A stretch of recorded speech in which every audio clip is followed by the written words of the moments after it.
Welcome aboard. It's Captain G with an update to HBG's Operation Barbarossa.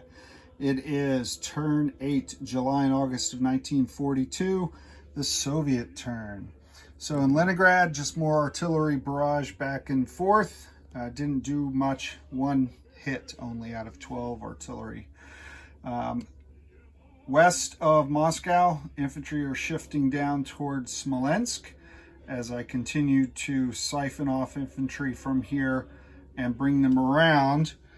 Now I'm in Gamel with 21 infantry, some supplies, an AA gun, trying to put pressure on his airbase, and if not, then perhaps his line of supply.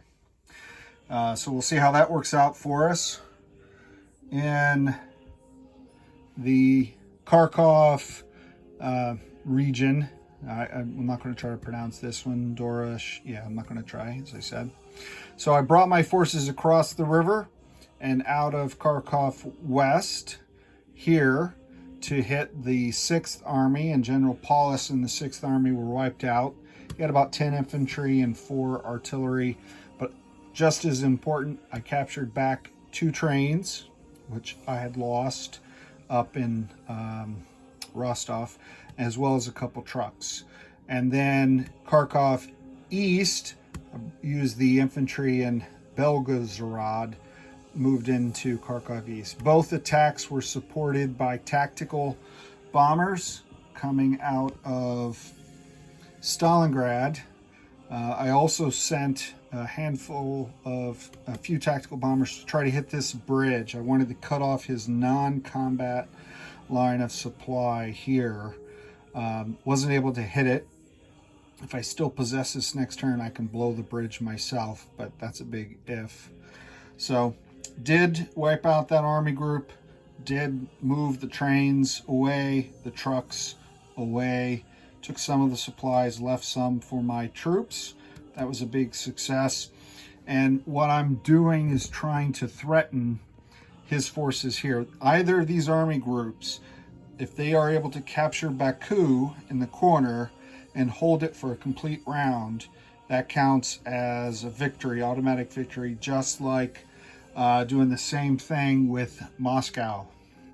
The other way to win for Germany, besides either of those 2 instant victory zones, is with the victory points, which he had been up to 26, but he lost 3 this turn, so that takes him back down to 23, and I haven't moved this yet, so I'll do that now. Okay, so I obviously want to stop this, but there's nothing between them and Baku coming into this turn. But if I can cut off their logistics, they'll be out of supply, although he smartly brought some supplies with him. The Axis miners have a couple, and there's 5 here. And he smartly, again, to his credit, Flak 88's playing really, really well here. He covered German air to defend the German supplies, and his 1 Hungarian fighter to cover the Axis miner supplies. So even if I sent tactical bombers, they would have to make their way past a German fighter screen. So he can still move, but now he's limited on how many turns if he doesn't open up a line of supply to his rear. The other thing that I did, you may remember, I had a handful of guards, tanks, and a train up here, and I sent them down to Baku to pre-position for a defense.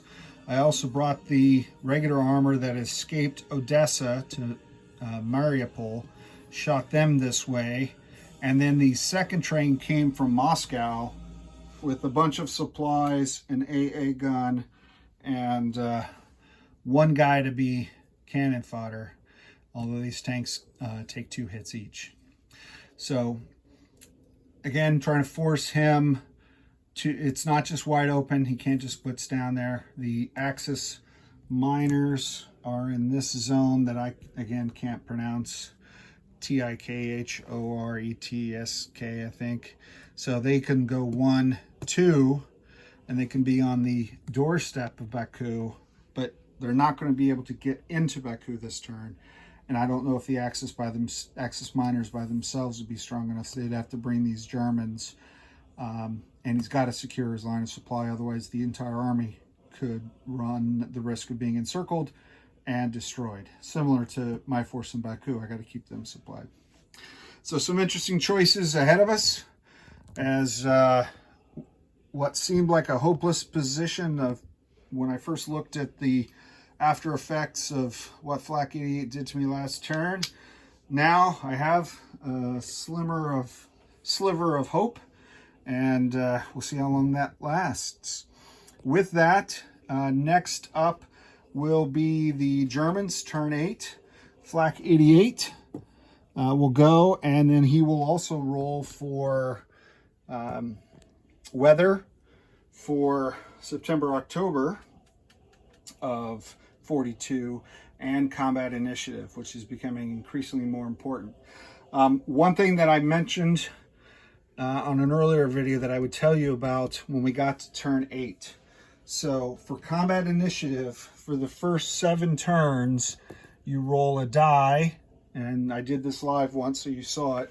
For each side, it's 1 12-sided dice, highest wins, and we talked about breaking the tie. Starting on turn 8, so starting with this roll, you replace the Soviet dice with 3 6-sided dice. So that gives you slightly better odds than the Germans. And when he rolled it, the 3 dice added together beat the German dice by 1. Almost every, I think there was one that it wasn't, almost every die roll has been very close.